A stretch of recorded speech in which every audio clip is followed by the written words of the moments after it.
January 6th Capitol riot and protest, fulfilling a campaign promise. Many of these first-time offenders did far less or exactly the same activities as left-wingers in this country. Leftist BLM and Antifa rioters did not receive the unconstitutional, oppressive treatment that the January 6th political prisoners received.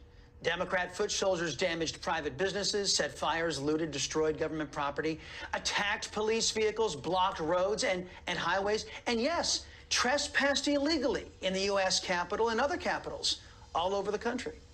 Let's talk with Jenna Ryan. She's a pardoned January 6ther and author of Storming the Capitol. It's nice to meet you, lady, and welcome to the Chris Salcedo Show.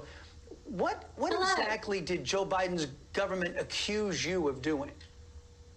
They accused me of all sorts of things, protesting and being violent and things that I did not do. And ultimately, I pled guilty to parading and picketing or demonstrating in a Capitol building. It was a complete farce. I was not, the images you're showing, I was nowhere near any of that. I didn't see any violence. I didn't see any property destruction happening. I saw a broken window, but I never saw it occurring. Otherwise, they would have done much worse to me. I ended up getting a prison sentence for media interest, all sorts of things. Well, you know, what you actually had talked about doing or admitted to doing with the government, that's far less than most Black Lives Matter and Antifa rioters had done for years. And many of them were turned loose. Their charges completely dropped. So what actually happened to you? Give me the full scope of what Joe Biden's government did to you. Well, the main thing they did is they smeared me in a statement of facts, and the FBI put out a statement of facts that made me look like a terrorist. And so they pretended like the whole riot was all my fault. And they portrayed me to the public as a domestic terrorist. And everything that happened that day, they acted like I did it. They put me in the center of all of the media scorn. So people were saying I deserved 10 years in prison, and they didn't even know what I did. I was canceled from society, canceled from PayPal publicly. I had to change my name, close my company. They raided my house. They took my phones, my computer, and my MAGA hat. I was politically persecuted to the nth degree. It was the most horrible experience. There are no words. Well, when you saw how left-wingers are treated, whether they were Black Lives Matter, Antifa, or just, left-wing protesters out there, and then you saw how you were treated and other January 6ers were treated, did that convince you that you were being treated this way because you were a supporter of President Trump? Absolutely, and I have proof. You can look it up right now.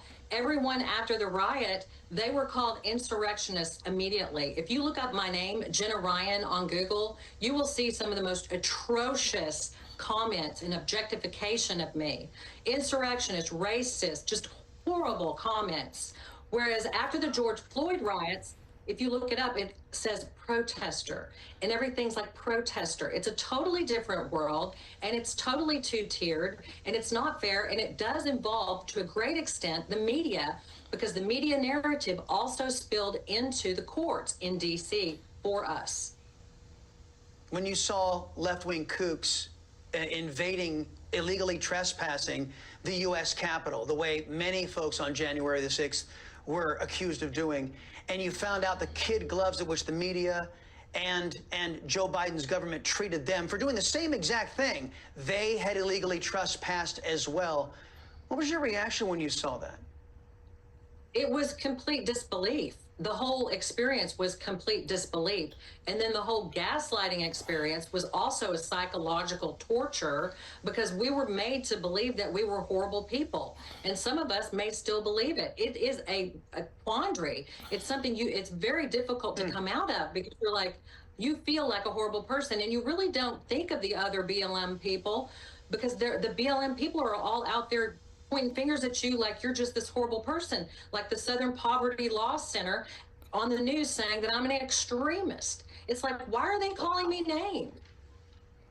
Shame on the Department of Injustice. Shame on you folks in the FBI who perpetrated this double standard on this country. Jenna Ryan, thank you for coming on and sharing your story. I'm glad you got the pardon, and appreciate your time.